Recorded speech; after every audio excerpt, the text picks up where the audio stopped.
Hello dears, welcome to CA intermediate auditing session. എന്റെ പേര് Philip Prakash, വീട് വയനാടാണ്, കാലിക്കറ്റ് ആർട്ടിക്കൽഷിപ്പ് ചെയ്യുന്നു. അപ്പൊ ഞാൻ ഇന്ന് നിങ്ങൾക്ക് വേണ്ടി എടുക്കാൻ പോകുന്ന ടോപ്പിക് എന്ന് പറയുന്നത് ഓഡിറ്റിംഗ് സിലബസിലെ ഏറ്റവും ഇമ്പോർട്ടന്റ് ആയിട്ടുള്ള ഒരു ചാപ്റ്റർ ആണ്. Chapter 3 risk assessment and internal control. ഈ ഒരു ചാപ്റ്ററിൽ തന്നെ ഏറ്റവും ഇമ്പോർട്ടന്റ് ആയിട്ടുള്ള ഒരു കോൺസെപ്റ്റ്, ഏറ്റവും ചാപ്റ്ററിന്റെ ഒരു ആത്മാവ്, ഈ സിലബസിന് തന്നെ ഒരു ആത്മാവ് വേണേ പറയാം. റിസ്ക് എന്താണ് എന്നാണ് ഞാൻ നിങ്ങൾക്ക് പറഞ്ഞു തരാൻ പോകുന്നത്. ഒന്ന് ശ്രദ്ധിച്ച് കേട്ട് കഴിഞ്ഞാൽ നിങ്ങൾ ഒരിക്കലും മറക്കാത്ത രീതിയിലേക്ക് നിങ്ങളുടെ മനസ്സിലേക്ക് റിസ്ക് എന്നുള്ള ഒരു പോർഷൻ ഞാൻ ഇൻജെക്ട് ചെയ്ത് കയറ്റി വിടാൻ പോവാണ്. ഇനി നിങ്ങൾ ഒരിക്കലും ഇത് മറക്കില്ല കേട്ടോ. അപ്പൊ നമുക്ക് നേരെ നമ്മുടെ സെഷനിലേക്ക് കിടക്കാം. നമ്മൾ ആദ്യമേ ഡിസ്കസ് ചെയ്യുന്ന കോൺസെപ്റ്റിലേക്ക് കിടക്കാം. എന്താണ് ഓഡിറ്റ് റിസ്ക്? ഓഡിറ്റ് റിസ്കിൽ അടങ്ങിയിരിക്കുന്ന കാര്യങ്ങൾ എന്തൊക്കെയാണ്? ഓഡിറ്റ് റിസ്ക് എന്ന് പറഞ്ഞു കഴിഞ്ഞാൽ it is the risk that the auditor gives an inappropriate audit opinion when the financial statements are materially misstated. അതായത് ഫിനാൻഷ്യൽ സ്റ്റേറ്റ്മെന്റ്സ് തെറ്റാണ്, തെറ്റാണ്, വൻ ശോകമാണ്, അബദ്ധമാണ് ആക്ച്വലി. പക്ഷേ ഓഡിറ്റർക്ക് ആ തെറ്റ് കണ്ടുപിടിക്കാൻ പറ്റാതെ ഓഡിറ്ററുടെ ഒപ്പീനിയനിൽ ഓഡിറ്റർ പറഞ്ഞു പോകുവാണ് FS അടിപൊളിയാണ്, കിടിലമാണ്, വേറെ ലെവലാണ് എന്ന് ഓഡിറ്റർ പറഞ്ഞു പോവാണ്. ഈ പ്രശ്നത്തിനാണ് ഓഡിറ്റ് റിസ്ക് എന്ന് പറയുന്നത്. എങ്ങനെ FS ആക്ച്വലി ക്ലയന്റ് പൊട്ടത്തെറ്റായിട്ടാണ് ഉണ്ടാക്കി വെച്ചിരിക്കുന്നത്. പക്ഷേ ഓഡിറ്റ് റിപ്പോർട്ടിൽ ഒപ്പീനിയനിൽ അഭിപ്രായം പറഞ്ഞപ്പോൾ ഓഡിറ്റർ പറയുവാണ് FS ശരിയാണ്, FS അടിപൊളിയാണ്, കിടിലമാണ്. ഇങ്ങനെ സംഭവിക്കാനുള്ള ഒരു സാധ്യതയാണ് ഓഡിറ്റ് റിസ്ക്. ഇമ്പോർട്ടന്റ് ആണ്. അടുത്ത പോയി നോക്കുക. It means that auditor expresses an unmodified opinion when the FS are materially misstated. അതായത് ഫിനാൻഷ്യൽ സ്റ്റേറ്റ്മെന്റ്സ് ആക്ച്വലി ക്ലയന്റിന്റെ തെറ്റാണെങ്കിൽ ഓഡിറ്റർക്ക് അത് കണ്ടുപിടിക്കാൻ പറ്റാതെ പോകുന്നു. ഓഡിറ്റർ ഒരു അൺമോഡിഫൈഡ് ഒപ്പീനിയൻ, അൺമോഡിഫൈഡ് അഥവാ അൺക്വാളിഫൈഡ് എന്നൊക്കെ പറഞ്ഞു കഴിഞ്ഞാൽ എല്ലാം ശരിയാണ്, എല്ലാം അടിപൊളിയാണ്, കിടിലമാണ്, വേറെ ലെവലാണ് എന്നൊക്കെ പറയുന്ന ഒപ്പീനിയൻ ആണ് അൺമോഡിഫൈഡ് ഒപ്പീനിയൻ അല്ലെങ്കിൽ അൺക്വാളിഫൈഡ് ഒപ്പീനിയൻ എന്ന് പറയുക. അപ്പൊ FS ആക്ച്വലി തെറ്റാണ്, തെറ്റാണ്. ഓഡിറ്റർ പറയുവാണ് FS ശരിയാണെന്ന്. ഓഡിറ്റർ ഒരു അൺമോഡിഫൈഡ് ഒപ്പീനിയൻ കൊടുക്കുവാണ്. ഈ ഒരു സംഭവം ഉണ്ടാകാനുള്ള സാധ്യതയ്ക്കാണ് ഓഡിറ്റ് റിസ്ക് എന്ന് പറയുക. ഇനി ഓഡിറ്റ് റിസ്കിന്റെ കോൺസിക്വൻസസ് എന്താണ് എന്നുള്ള ഒരു 3 പോയിന്റ് നമുക്ക് നോക്കാം. ഇങ്ങനെ ഓഡിറ്റർ ഒരു തെറ്റായ അഭിപ്രായം പറയുവാണെങ്കിൽ ഒന്നാമത്തെ പ്രശ്നം എന്ന് പറഞ്ഞു കഴിഞ്ഞാൽ ഓഡിറ്ററുടെ റെപ്യൂട്ടേഷൻ അവിടെ നഷ്ടപ്പെടും. ഓഡിറ്റർക്ക് നാട്ടിലുള്ള നിലയും വിലയും ഒക്കെ അവിടെ നഷ്ടപ്പെടും. കാരണം ഓഡിറ്റർക്ക് പിഴവ് സംഭവിച്ചിരിക്കുന്നു, തെറ്റ് പറ്റിപ്പോയി. നമ്മുടെ ഓഡിറ്റർക്ക് തെറ്റ് പറ്റാത്തവരായി ആരുണ്ട് ഗോപു എന്നൊന്നും പറഞ്ഞിട്ട് കാര്യമില്ല. തെറ്റ് പറ്റി, നാട്ടിലെ നിലയും വിലയൊക്കെ അന്ന് ഇടിഞ്ഞു. നമ്മളൊക്കെ എത്ര നല്ലത് ചെയ്തിട്ട് ഒരു കാര്യമില്ല. എങ്ങാനും അറിയാതെ ഒരു തെറ്റ് നമ്മുടെ കയ്യിൽ നിന്ന് സംഭവിച്ചാൽ മതി, നമ്മുടെ നിലയും വിലയും ഒക്കെ അന്ന് ഠമാർ പടാർ. അടുത്ത് പോയി നോക്കുക. അടുത്ത കോൺസിക്വൻസ് ആണ് ഇനി നിലയും വിലയൊക്കെ പോയാൽ പോട്ടെന്ന് വെക്കുക. ഓഡിറ്റർക്ക് അവിടെയും കൊണ്ട് പ്രശ്നങ്ങൾ തീരുന്നില്ല. തെറ്റായിട്ടുള്ളൊരു ഒപ്പീനിയൻ ഓഡിറ്റർ കൊടുത്തു കഴിഞ്ഞാൽ ഫിനാൻഷ്യൽ സ്റ്റേറ്റ്മെന്റ്സ് ആക്ച്വലി തെറ്റി, പക്ഷെ ഓഡിറ്റർ FS കറക്റ്റ് ആണെന്ന് പറഞ്ഞു കഴിഞ്ഞാൽ റെപ്യൂട്ടേഷൻ പോകുന്നതിനൊപ്പം തന്നെ ഓഡിറ്റർക്ക് റെഗുലേറ്ററി ആക്ഷനും ലീഗൽ ആക്ഷനും ഉണ്ടാകും. നിയമപരമായി ഓഡിറ്റർ പ്രശ്നങ്ങൾ നേരിടും. നിയമപരമായി കേസ് ഓഡിറ്റർക്കെതിരെ ക്ലയന്റ് കൊടുക്കും. ക്ലയന്റ് പറയും കള്ളൻ, ആ CA കാരൻ എന്നെ പറഞ്ഞു പറ്റിച്ച് എന്റെ ഫീസൊക്കെ എണ്ണി മേടിച്ചിട്ട് യവൻ മര്യാദയ്ക്ക് പണിയെടുത്തില്ല. തെറ്റായിട്ടുള്ള ഒരു ഒപ്പീനിയൻ ഓഡിറ്റർ പറഞ്ഞു FS ആക്ച്വലി തെറ്റാണ്, പക്ഷെ പുള്ളി പറഞ്ഞു FS ശരിയാണെന്ന്. എന്റെ FS ഉടായിപ്പൊന്നും അവൻ കണ്ടുപിടിച്ചില്ല എന്നൊക്കെ പറഞ്ഞ് ക്ലയന്റ് ഒരു കേസ് കൊടുത്തു കളയും. പ്രശ്നമാണ്, വിഷയമാണ്. അപ്പോൾ ഓഡിറ്റ് റിസ്ക് ഒഴിവാക്കാൻ വേണ്ടി auditor shall plan and perform the audit such that audit risk is reduced to acceptably low level. ഈ പ്രശ്നങ്ങളൊക്കെ ഒഴിവാക്കാൻ വേണ്ടി ഓഡിറ്റർ പരമാവധി പ്ലാൻ ചെയ്യണം നേരത്തെ തന്നെ. And he shall perform the audit to reduce audit risk. ഇങ്ങനെ ഒരു പ്രശ്നം സംഭവിക്കാതിരിക്കാൻ വേണ്ടി മാക്സിമം പുള്ളി പണിയെടുക്കണം. ഒരു പരിധി വരെ നമ്മളെ കൊണ്ട് തടയാൻ പറ്റും ഈ പ്രശ്നം. ശ്രദ്ധയോടെ നമ്മൾ പണിയെടുത്താൽ മതി. SA 200 എന്താണ് ഈ വിഷയത്തെ കുറിച്ച് പറയാനുള്ളത് നോക്കാം. എന്തായിരുന്നു SA 200? Overall objectives of independent auditor and the conduct of audit in accordance with SA.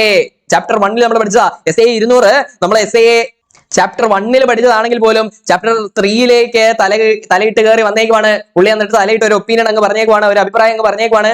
SA 200 പറയുവാണ് auditor shall obtain sufficient appropriate audit evidence to reduce auditor risk to acceptable low level and such that auditor is to draw reasonable conclusions to which to base the auditor's opinion. അതായത് SA 200 പറയുവാണ് ഈ പ്രശ്നങ്ങളൊക്കെ ഒഴിവാക്കാൻ വേണ്ടി auditor ആവശ്യത്തിന് തെളിവുകൾ obtain ചെയ്യണം, തെളിവുകൾ ശേഖരിക്കണം.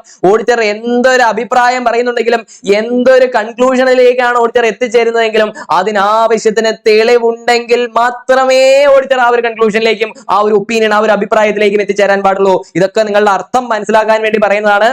നോക്കുക, സൈഡിൽ എഴുതി വെച്ചാൽ കൂടെ നോക്കുക. എവിഡൻസ് കൂടുതൽ നമ്മൾ ഒബ്റ്റെയിൻ ചെയ്യുന്നു, നല്ല ക്വാളിറ്റിയും ക്വാണ്ടിറ്റിയും ഉള്ള ഓഡിറ്റ് എവിഡൻസ് നമ്മൾ ഒബ്റ്റെയിൻ ചെയ്യുന്നു, നമുക്ക് ഓഡിറ്റ് റിസ്ക് കുറച്ചു കൊണ്ടുവരാം. നമ്മുടെ ഭാഗത്തു നിന്ന് ഒരു തെറ്റുണ്ടാവാനുള്ള സാധ്യത നമുക്ക് കുറച്ചു കൊണ്ടുവരാനായിട്ട് നമുക്ക് കൂടുതൽ തെളിവ് ഒബ്റ്റെയിൻ ചെയ്താൽ മതി. ഒരു പരിധിവരെ ഓഡിറ്റ് റിസ്ക് നമുക്ക് അങ്ങനെ ഒഴിവാക്കാം. ആദ്യം നമ്മൾ ഓഡിറ്റ് റിസ്ക് എക്സ്പ്ലെയിൻ ചെയ്യാൻ പറഞ്ഞു കഴിഞ്ഞാൽ അതിന്റെ മീനിങ് എഴുതി വെക്കണം. മീനിങ് എഴുതി വെച്ചതിന് ശേഷം അത് ഓഡിറ്റ് റിസ്ക് സംഭവിച്ചാൽ നമുക്കുണ്ടാവുന്ന കോൺസിക്വൻസസ് എഴുതി വെക്കണം. ഇനി കോൺസിക്വൻസസ് എഴുതി വെച്ചതിന് ശേഷം നമ്മൾ ഈ ഒരു പ്രശ്നം ഉണ്ടാവാതെ നോക്കേണ്ടത് എങ്ങനെയാണ് എന്നുള്ള കാര്യം എഴുതി വെക്കണം. ആവശ്യത്തിന് അധികം തെളിവുകൾ ഒബ്റ്റെയിൻ ചെയ്യണം. ഓക്കെ ആണോ? ലിങ്ക് ചെയ്യാൻ പറ്റുന്നുണ്ടോ? എല്ലാം എഴുതി വെക്കുക. നമ്മള് ടെക്സ്റ്റില് എന്തൊക്കെ ഞാൻ മാർക്ക് ചെയ്ത് തരുന്നുണ്ടോ ഒക്കെ എഴുതി വെക്കുക. മുന്നോട്ട് പോവാ. അടുത്ത ഏരിയയിലേക്ക് നമ്മൾ ഇപ്പോൾ കടക്കാൻ പോവാണ്. RMM എന്താണ്? റിസ്ക് ഓഫ് മെറ്റീരിയൽ മിസ്സ്റ്റേറ്റ്മെന്റ് എന്താണ്? നമ്മൾ ഓൾറെഡി എവിടെയോ കേട്ടിട്ടുണ്ടോ? ഉണ്ടോ? റിസ്ക് എന്ന് പറഞ്ഞാൽ സാധ്യത, മെറ്റീരിയൽ എന്ന് പറഞ്ഞു കഴിഞ്ഞാൽ ഇമ്പോർട്ടന്റ് ആയ, സിഗ്നിഫിഷ്യന്റ് ആയ എന്നാണ് അർത്ഥം. മിസ്സ്റ്റേറ്റ്മെന്റ് എന്ന് പറഞ്ഞാൽ തെറ്റുകൾ എന്നാണ് അർത്ഥം. ഇനി റിസ്ക് ഓഫ് മെറ്റീരിയൽ മിസ്സ്റ്റേറ്റ്മെന്റ് അഥവാ RMM എന്ന് പറഞ്ഞാൽ എന്താ അർത്ഥം? മെറ്റീരിയൽ ആയ, ഇമ്പോർട്ടന്റ് ആയ തെറ്റുണ്ടാവാനുള്ള സാധ്യത എന്നാണ് RMM-ന്റെ അർത്ഥം. അതായത് ക്ലയന്റിന്റെ ഫിനാൻഷ്യൽ സ്റ്റേറ്റ്മെന്റ്സിൽ ഇമ്പോർട്ടന്റ് ആയ, മെറ്റീരിയൽ ആയ തെറ്റുണ്ടാവാനുള്ള സാധ്യതയ്ക്കാണ് RMM എന്ന് പറയുക. നമുക്ക് അതിന്റെ ടെക്സ്റ്റിലെ ഡെഫിനേഷൻ നോക്കാം. It is the risk that the financial statements are materially misstated prior to audit. ഓഡിറ്റിന് മുൻപ് തന്നെ ഫിനാൻഷ്യൽ സ്റ്റേറ്റ്മെന്റ്സിൽ മെറ്റീരിയൽ ആയ, ഇമ്പോർട്ടന്റ് ആയ തെറ്റുണ്ടാവാനുള്ള ഒരു സാധ്യതയ്ക്കാണ് auditing risk of material misstatement RMM എന്ന് പറയുക. ഞാൻ ചുമ്മാ എന്റെ ഒരു ഇഷ്ടത്തിന് വിളിക്കുന്ന പേരല്ല RMM എന്നത്. നിങ്ങൾക്ക് പഠിക്കാനായിട്ട് സ്പീഡിൽ ടെക്സ്റ്റ് റിവൈസ് ചെയ്യാനുള്ള ഒരു മെത്തേഡാണ് RMM എന്ന് പറയുന്നത്. കാരണം ടെക്സ്റ്റിൽ ഒരു 100-110 സ്ഥലത്ത് ഈ RMM എന്നുള്ളൊരു വേർഡ് ഉണ്ടാവും. റിസ്ക് ഓഫ് മെറ്റീരിയൽ മിസ്സ്റ്റേറ്റ്മെന്റ് എന്ന് പറയുന്ന സമയത്തിന് പകരം RMM എന്ന് പറഞ്ഞു പഠിക്കുക. ടെക്സ്റ്റ് വായിക്കുന്ന സ്പീഡ് കൂടുവടാ. നോക്കുക, RMM-ന് ഒരു സെന്റൻസും കൂടെ അവിടെ പറയുന്നു. RMM എന്ന് പറഞ്ഞു കഴിഞ്ഞാൽ it means there is a probability of fraud or error in the financial statement before audit. ഓഡിറ്റിന് മുൻപ് തന്നെ ക്ലയന്റിന്റെ എഫ്എസിൽ ഫ്രോഡ്, ഉഡായിപ്പുകളോ, മനഃപൂർവ്വം നടത്തുന്ന ഉഡായിപ്പുകളോ അല്ലെങ്കിൽ എറേഴ്സ്, അറിയാതെ സംഭവിക്കുന്ന തെറ്റുകളോ ഉണ്ടാവാനുള്ള ഒരു സാധ്യതയാണ് RMM എന്ന് പറയുക. ഇനി SA 200 ആയിട്ട് ഇതൊന്ന് ലിങ്ക് ചെയ്യുക. SA 200-ലാണ് RMM-ന്റെ മീനിങ് ഒക്കെ പറഞ്ഞു പോകുന്നത്. ഇനി SA 200-ലെ ഒബ്ജക്റ്റീവുമായിട്ട് നമ്മൾ ചാപ്റ്റർ 1-ൽ പഠിച്ച ഓഡിറ്ററുടെ, ഇൻഡിപെൻഡന്റ് ഓഡിറ്ററുടെ ഒബ്ജക്റ്റീവ്, ലക്ഷ്യങ്ങളുമായിട്ട് ഈ ഒരു കോൺസെപ്റ്റ് ഒന്ന് ലിങ്ക് ചെയ്യുക. എന്തായിരുന്നു നമ്മൾ അവിടെ പഠിച്ചത്? 2 Rs ആയിരുന്നു ഇൻഡിപെൻഡന്റ് ഒബ്ജക്റ്റീവ് ഓഡിറ്ററുടെ ലക്ഷ്യം എന്ന് പറഞ്ഞു. അതിൽ ഒന്നാമത്തെ റീസണബിൾ അഷുറൻസ് ഒബ്റ്റെയിൻ ചെയ്യുക. എന്ത് റീസണബിൾ അഷുറൻസ് ഒബ്റ്റെയിൻ ചെയ്യുക? That the financial statement are free from material misstatement or not. അതായത് മെറ്റീരിയൽ ആയ, ഇമ്പോർട്ടന്റ് ആയ തെറ്റുകളിൽ നിന്ന് വിമുക്തമാണോ ക്ലയന്റിന്റെ ഫിനാൻഷ്യൽ സ്റ്റേറ്റ്മെന്റ്സ് എന്ന് നമ്മൾ ചെക്ക് ചെയ്യുക എന്നതാണ് ഓഡിറ്റിന്റെ ഏറ്റവും ബേസിക് ആയിട്ടുള്ള ഒബ്ജക്റ്റീവ്. ആ ഒരു പണി നമ്മൾ എങ്ങനെയാണ് ചെയ്യേണ്ടത്, RMM എങ്ങനെയാണ് കണ്ടുപിടിക്കേണ്ടത് എന്നൊക്കെയാണ് നമ്മൾ ഈ ഒരു ഏരിയയിലൂടെയൊക്കെ ഡിസ്കസ് ചെയ്ത് വരുന്നത്. ആദ്യമേ നമ്മൾ ഇനി മുന്നോട്ട് പോവാണ്. എന്താണ് മിസ്സ്റ്റേറ്റ്മെന്റ്? മിസ്സ്റ്റേറ്റ്മെന്റ് എന്ന് പറഞ്ഞു കഴിഞ്ഞാൽ തെറ്റ് എന്നാണ് അതിന്റെ അർത്ഥം. എന്റെ ഒരു പ്രമുഖ അധ്യാപകൻ പറയുന്നത് പോലെ, തെറ്റ് ചെയ്തു നീ ശിവഗാമി. അങ്ങനെ ക്ലയന്റിന്റെ ഫിനാൻഷ്യൽ സ്റ്റേറ്റ്മെന്റ്സിൽ സംഭവിക്കുന്ന തെറ്റുകൾക്കാണ് മിസ്സ്റ്റേറ്റ്മെന്റ്സ് എന്ന് പറയുന്നത്. Misstatement refers to a difference between the amount, classification, presentation or disclosure of a FS item and the amount, classification, presentation or disclosure required in AFRF. അതായത് AFRF പ്രകാരം അപ്ലിക്കബിൾ ആയ ഫിനാൻഷ്യൽ സ്റ്റേറ്റ്മെന്റ്സ് റിപ്പോർട്ട് ചെയ്യുന്നതിനുള്ള framework അല്ലെങ്കിൽ format. നമ്മൾ പഠിച്ച example എന്തൊക്കെയാ? Accounting standards ഉണ്ട്, companies act പ്രകാരമുള്ള ഫോർമാറ്റുകൾ ഉണ്ട്, IND-AS പ്രകാരമുള്ള ഫോർമാറ്റുകൾ ഉണ്ട്. ഇങ്ങനെ ഈ ഒരു ഫോർമാറ്റിൽ അഥവാ ഫ്രെയിംവർക്കിൽ ഒരു ഐറ്റം എങ്ങനെ പ്രസന്റ് ചെയ്യണം എന്നാണോ പറഞ്ഞിട്ടുള്ളത്, അതും നമ്മുടെ ക്ലയന്റ് ആക്ച്വലി ആ ഒരു ഐറ്റം ഫിനാൻഷ്യൽ സ്റ്റേറ്റ്മെന്റ്സിൽ പ്രസന്റ് ചെയ്തിട്ടുള്ളതും തമ്മിലുള്ള ഡിഫറൻസിനാണ് മിസ്സ്റ്റേറ്റ്മെന്റ് എന്ന് പറയുക. ക്ലിയർ ആക്കി തരാം. നമ്മുടെ ഈ ഒരു ക്ലയന്റ് ഉണ്ടായിരുന്നു. അക്കൗണ്ടിങ് സ്റ്റാൻഡേർഡ്സ് ഉപയോഗിച്ചിട്ടാണ് പുള്ളി ഫുൾ ഫിനാൻഷ്യൽ സ്റ്റേറ്റ്മെന്റ്സ് പ്രിപ്പയർ ചെയ്യുന്നത്. അക്കൗണ്ടിങ് സ്റ്റാൻഡേർഡ്സ് 9 എന്താണെന്ന് ഓർമ്മയുണ്ടോ? AS9 റവന്യൂ റെക്കഗ്നിഷൻ പഠിച്ചിട്ടുണ്ടോ? അപ്പൊ ജസ്റ്റ് ഒന്ന് ഇമാജിൻ ചെയ്യുക, AS9 പ്രകാരം, അക്കൗണ്ടിങ് സ്റ്റാൻഡേർഡ്സ് പ്രകാരം ക്ലയന്റിന് നടന്നിട്ടുള്ള സെയിൽസ് 1 ലക്ഷം ആയിരുന്നു ക്ലയന്റ് കാണിക്കേണ്ടിയിരുന്നത്. അങ്ങനെ കാണിക്കാനാണ് അക്കൗണ്ടിങ് സ്റ്റാൻഡേർഡ്സ് 9 പറയുന്നത്. പക്ഷേ നമ്മുടെ ക്ലയന്റ് ഫിനാൻഷ്യൽ സ്റ്റേറ്റ്മെന്റ്സിൽ ആകെ കാണിച്ചത് 20,000 രൂപയാണ്. Just 20K rupees only. ഇവിടെ മിസ്റ്റേറ്റ്മെന്റ് എന്ന് പറഞ്ഞു കഴിഞ്ഞാൽ 1 lakh minus 20K equal to 80K, 80,000 രൂപയാണ് ഇവിടെ സംഭവിച്ച മിസ്റ്റേറ്റ്മെന്റ്. ആക്ച്വലി AS9 പ്രകാരം, AFR പ്രകാരം എന്ത് ഫിഗർ ആണോ വേണ്ടിയിരുന്നത് മൈനസ് ക്ലയന്റ് ആക്ച്വലി ഫിനാൻഷ്യൽ സ്റ്റേറ്റ്മെന്റ്സിൽ ഇട്ട ഫിഗർ. ഇത് തമ്മിലുള്ള ഡിഫറൻസിനാണ് മിസ്റ്റേറ്റ്മെന്റ് എന്ന് പറയുക. ഇനി AS9 നിങ്ങൾക്ക് സുപരിചിതം അല്ലെങ്കിൽ AS2 ചിന്തിക്കുക. Valuation of inventories, closing stock value ചെയ്യുമ്പോൾ AS2 പ്രകാരം ക്ലയന്റിന്റെ ഫിനാൻഷ്യൽ സ്റ്റേറ്റ്മെന്റ്സിൽ 1 ലക്ഷം രൂപയാണ് ഇടേണ്ടിയിരുന്നത്. പക്ഷേ ക്ലയന്റ് മണ്ടനായ നമ്മുടെ ക്ലയന്റ്, വിവരമില്ലാത്ത നമ്മുടെ ക്ലയന്റ്, അക്കൗണ്ടിങ് സ്റ്റാൻഡേർഡ്സ് അറിയാത്ത നമ്മുടെ ക്ലയന്റ് നമ്മുടെ ക്ലയന്റിന്റെ ക്ലോസിംഗ് സ്റ്റോക്കിന് ആകെ നിശ്ചയിച്ച വില എന്ന് പറയുന്നത് 20,000 രൂപയാണ്. അപ്പോൾ ഈ ഒരു കേസിലും മിസ്റ്റേറ്റ്മെന്റ് എന്ന് പറഞ്ഞു കഴിഞ്ഞാൽ ഇത് രണ്ടിന്റെയും ഡിഫറൻസ് ആണ് 80,000 രൂപയാണ്. ഇനി വേറൊരു എക്സാമ്പിൾ പറയാം. AS10 പ്രകാരം ക്ലയന്റിന്റെ അസറ്റ്സിനെല്ലാം ക്ലയന്റ് ഡിപ്രിസിയേഷൻ പ്രൊവൈഡ് ചെയ്യേണ്ടതായിരുന്നു.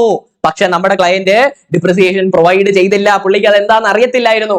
ഇവിടെ ഡിപ്രിസിയേഷൻ പ്രൊവൈഡ് ചെയ്തില്ല എന്നുള്ളത് ഒരു മിസ്റ്റേറ്റ്മെന്റ് ആണ്, തെറ്റാണ്. തെറ്റ് ചെയ്തു നീ ശിവകാമി, തെറ്റ് ചെയ്തു നീ ക്ലയന്റ്. ഇങ്ങനെ നമ്മൾ ഒരു ക്ലയന്റിന്റെ ഫിനാൻഷ്യൽ സ്റ്റേറ്റ്മെന്റ്സ് ഓഡിറ്റ് ചെയ്യാൻ പോകുമ്പോൾ അവിടെ തെറ്റുണ്ടാവാനുള്ള സാധ്യതയ്ക്കാണ് RMM എന്ന് പറയുക. ഇനി തെറ്റുകളുടെ, മിസ്റ്റേറ്റ്മെന്റ്സിന്റെ കുറച്ച് എക്സാമ്പിൾസ് നിങ്ങൾക്ക് ചിന്തിക്കാൻ പറ്റുമോ? ഇനി മിസ്റ്റേറ്റ്മെന്റ്സിന്റെ തെറ്റുകളുടെ കുറച്ച് എക്സാമ്പിൾസ് നിങ്ങൾക്ക് ചിന്തിച്ചെടുക്കാൻ പറ്റുമോ? ചിന്തിക്കൂ മക്കളെ, ചിന്തിക്കൂ. ബ്രെയിൻ വർക്ക് ചെയ്യട്ടെ. പറ്റുന്നില്ല, തീരെ പറ്റുന്നില്ല. എന്തൊക്കെയാണ് മിസ്റ്റേറ്റ്മെന്റ്സ് നിങ്ങൾക്ക് ചിന്തിക്കാൻ പറ്റുന്നില്ല? എടാ നിങ്ങള് പേപ്പർ 1 അക്കൗണ്ടൻസി എക്സാമിന് വരുത്തുന്ന തെറ്റുകൾ നിങ്ങളൊന്ന് ആലോചിച്ചേ. നിങ്ങൾ എന്തൊക്കെ തെറ്റുകൾ നിങ്ങൾ വരുത്തും? നിങ്ങൾ ചിലപ്പോൾ ഒരു ക്യാപിറ്റൽ ഐറ്റം എടുത്ത് P&L കൊണ്ട് എഴുതി വെക്കും. ചിലപ്പോൾ നിങ്ങൾ ഏതെങ്കിലും ഒരു ഐറ്റം എഴുതുമ്പോൾ ഒരു 0 കുറഞ്ഞു പോകും, അല്ലെങ്കിൽ ഒരു 0 കൂടിപ്പോകും. P&L എഴുതേണ്ട ഐറ്റം നിങ്ങൾ എടുത്ത് ഇവിടെ കൊണ്ടെഴുതും, അസറ്റ് സൈഡിൽ കൊണ്ടെഴുതും, അല്ലെങ്കിൽ ബാലൻസ് ഷീറ്റിൽ കൊണ്ടെഴുതും. ചിലപ്പോൾ നിങ്ങൾ പല കാൽക്കുലേഷൻസ് നടത്തുമ്പോൾ 100 200 എന്ന് എഴുതുന്നതിന് പകരം 300 എന്ന് എഴുതി പോകും. എടാ മക്കളെ, നമ്മൾ ഓഡിറ്റ് ചെയ്യാൻ പോകുമ്പോൾ, CA-കാരനായി അല്ലെങ്കിൽ CA-കാരിയായി ഓഡിറ്റ് ചെയ്യാൻ പോകുമ്പോൾ നമ്മുടെ ക്ലയന്റും ഇങ്ങനത്തെ തെറ്റുകളൊക്കെ ആയിരിക്കും എഴുതി വെക്കുക. ഇവിടെ നിന്നൊന്നും തന്നെ കാണാതെ പഠിച്ചേക്കരുത്. പുഷ് ചെയ്യുക, തള്ളി വിടുക. കാരണം ഇതൊക്കെ കാണാതെ പഠിക്കാൻ എന്തെങ്കിലും ഉണ്ടോ? നിങ്ങൾ വരുത്തുന്ന തെറ്റുകൾ നിങ്ങൾ ആലോചിച്ചാൽ മതി, വേറെ ഒന്നും ആലോചിക്കേണ്ട. അടുത്ത ഏരിയയിലേക്ക് നമുക്ക് കിടക്കാം. Risk of material misstatement exists at 2 level, 2 ലെവലിലാണ് RMM ഉണ്ടാവുക. ഏതൊക്കെയാണ് ആ 2 ലെവൽ? ഒന്നാമത്തെ ലെവലാണ് overall FS level. Financial statements മൊത്തത്തിൽ മുഴുവനായി ഭീകരമായി ബാധിക്കുന്ന തെറ്റുകൾക്കാണ് ഓവറോൾ ഫിനാൻഷ്യൽ സ്റ്റേറ്റ്മെന്റ്സ് ലെവലിലെ തെറ്റുകൾ മിസ്റ്റേറ്റ്മെന്റ്സ് RMM എന്ന് പറയുക. ഇനി അടുത്ത തെറ്റ് അസേർഷൻ ലെവൽ എന്ന് പറഞ്ഞു കഴിഞ്ഞാൽ മാനേജ്മെന്റ് ഫിനാൻഷ്യൽ സ്റ്റേറ്റ്മെന്റ്സിലൂടെ പറയുന്ന കാര്യങ്ങൾക്കാണ് അസേർഷൻസ് എന്ന് പറയുക. Assertion level for class of transaction, account balances and disclosures. എന്താണ് ഈ ക്ലാസ് ഓഫ് ട്രാൻസാക്ഷൻ? എടാ നമ്മുടെ അക്കൗണ്ടൻസിയിലെ P&L-ലെ പ്രോഫിറ്റ് ആൻഡ് ലോസ് അക്കൗണ്ട്, ആ പ്രോഫിറ്റ് ആൻഡ് ലോസ് അക്കൗണ്ടിൽ വരുന്ന ട്രാൻസാക്ഷൻസിനാണ് ക്ലാസ് ഓഫ് ട്രാൻസാക്ഷൻസ് എന്ന് പറയുക. അക്കൗണ്ട് ബാലൻസസ് എന്ന് പറയുന്ന ട്രാൻസാക്ഷൻസ് എന്താണ്? ഊഹിക്കാൻ പറ്റുമോ? എടാ ബാലൻസ് ഷീറ്റിൽ വരുന്ന ട്രാൻസാക്ഷൻസിലെ അതാണ് അക്കൗണ്ട് ബാലൻസസ്. അതുപോലെ തന്നെ ഡിസ്ക്ലോഷേഴ്സ്, നോട്ട്സ് ടു അക്കൗണ്ട്സിൽ വരുന്ന ഐറ്റംസ് ആണ് ഡിസ്ക്ലോഷേഴ്സ്. ഇങ്ങനെ P&L-ലും ബാലൻസ് ഷീറ്റിലും ഡിസ്ക്ലോഷേഴ്സ് ആയി നോട്ട്സ് ടു അക്കൗണ്ട്സിലും എല്ലാം മാനേജ്മെന്റ് പറയുന്ന ഇൻഡിവിജ്വൽ കാര്യങ്ങളിൽ വരുന്ന, ഇൻഡിവിജ്വൽ ഐറ്റംസിൽ വരുന്ന തെറ്റുകൾക്കാണ് അസേർഷൻ ലെവലിലെ തെറ്റുകൾ എന്ന് പറയുക. നോക്കുക, ഇവിടെ തന്നെ മീനിങ് കൊടുത്തിട്ടുണ്ട്. RMM at overall financial statement level എന്ന് പറഞ്ഞു കഴിഞ്ഞാൽ the misstatements that relate pervasively to the financial statements as a whole and potentially affect many assertions. അതായത് FS മുഴുവനായി വളരെയധികം വ്യാപിച്ച രീതിയിൽ, pervasive എന്ന് പറഞ്ഞാൽ വളരെയധികം വ്യാപിച്ചു കിടക്കുന്ന എന്നാണ് അർത്ഥം. FS മൊത്തത്തിൽ വ്യാപിച്ചു കിടക്കുന്ന രീതിയിലുള്ള തെറ്റുകൾ ഉണ്ടാവാനുള്ള സാധ്യതയ്ക്കാണ് RMM at overall financial statement level എന്ന് പറയുക.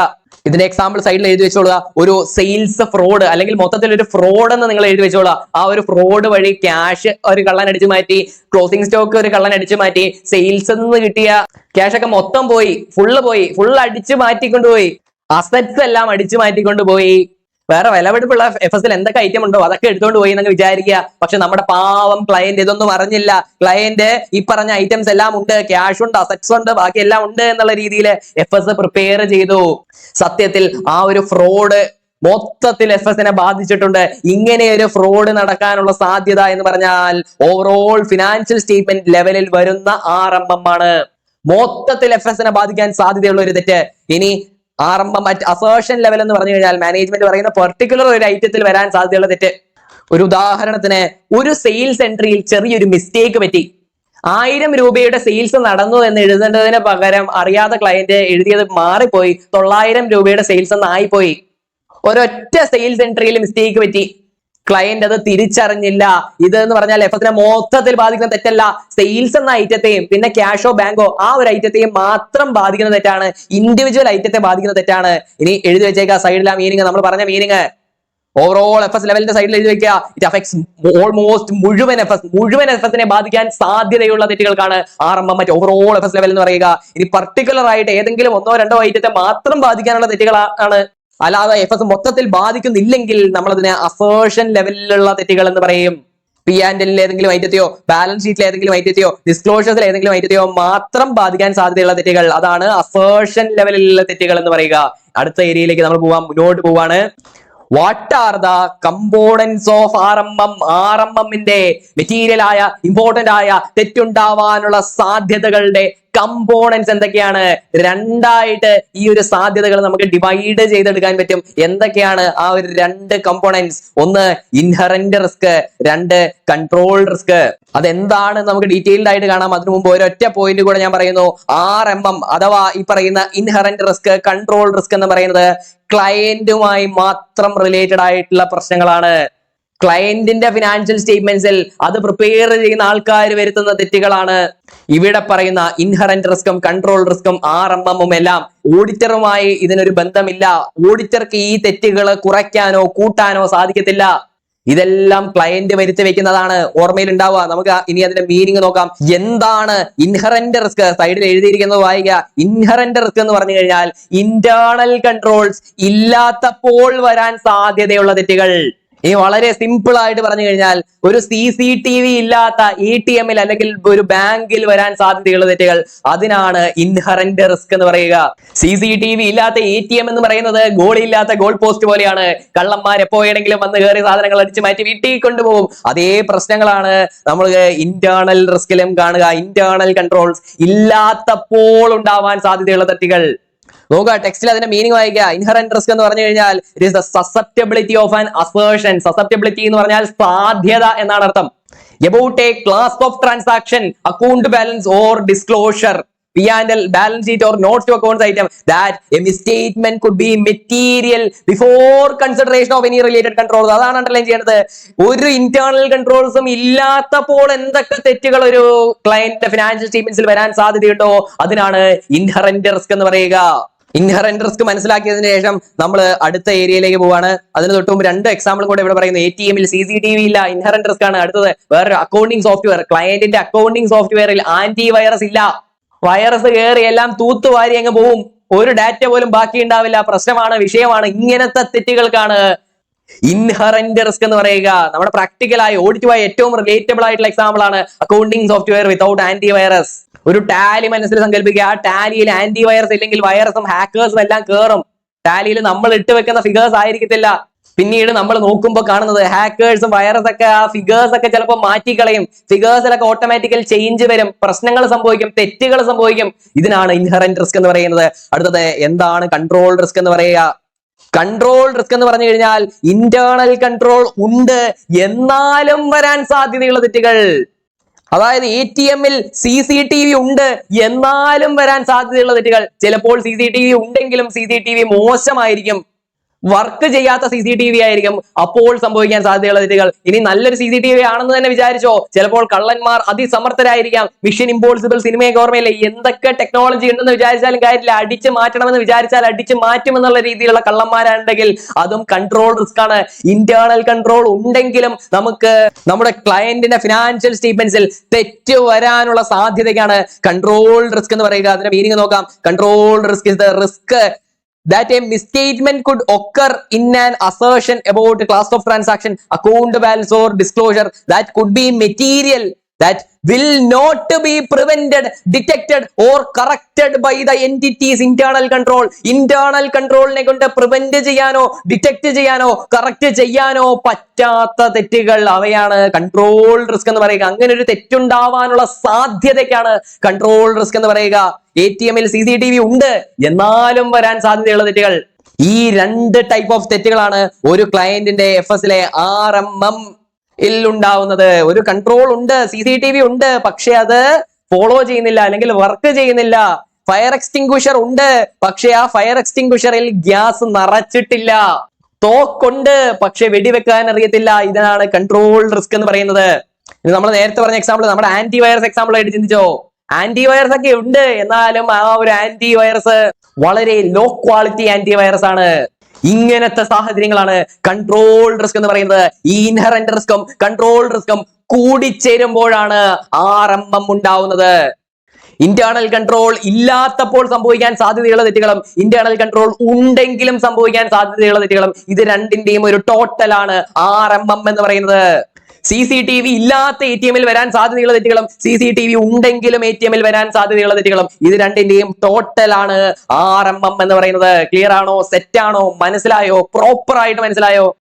RMM പ്രോപ്പർ ആയിട്ട് മനസ്സിലാക്കിയെങ്കിൽ നമ്മൾ അടുത്ത ഏരിയയിലേക്ക് പോകുന്നു. RMM-ന് ശേഷം നമ്മൾ കാണാൻ പോകുന്ന ഐറ്റം ഡിറ്റക്ഷൻ റിസ്ക്. എന്താണ് ഡിറ്റക്ഷൻ റിസ്ക് എന്ന് നമുക്ക് നോക്കാം.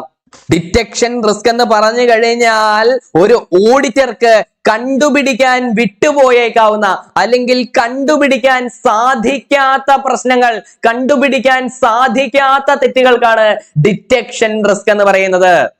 RMM എന്ന് പറയുന്നത് കംപ്ലീറ്റ്ലി ക്ലയന്റുമായിട്ട് റിലേറ്റഡ് ആയിട്ടുള്ള ഇഷ്യൂസ് ആണെങ്കിൽ, ഡിറ്റക്ഷൻ റിസ്ക് എന്ന് പറയുന്നത് ഓഡിറ്ററിനെ മാത്രം ഡിപ്പെൻഡ് ചെയ്യുന്ന, ഓഡിറ്റർക്ക് മാത്രം സംഭവിക്കുന്ന പ്രശ്നങ്ങളാണ്.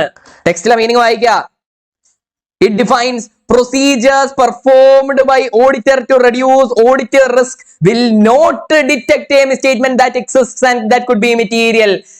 ആക്ച്വലി ക്ലയന്റിന്റെ FS-ലുള്ള മെറ്റീരിയൽ ആയ ഇമ്പോർട്ടന്റ് ആയ ഒരു തെറ്റ് നമുക്ക് കണ്ടുപിടിക്കാൻ പറ്റിയില്ലെങ്കിൽ, നമ്മൾ എന്തൊക്കെ പ്രൊസീജിയേഴ്സ് ചെയ്തു, എന്തൊക്കെ പണി നമ്മൾ എടുത്തോ, എന്നിട്ടും നമുക്ക് കണ്ടുപിടിക്കാൻ പറ്റാതിരിക്കുന്ന ഒരു സാധ്യതയ്ക്കാണ് ഡിറ്റക്ഷൻ റിസ്ക് എന്ന് പറയുക.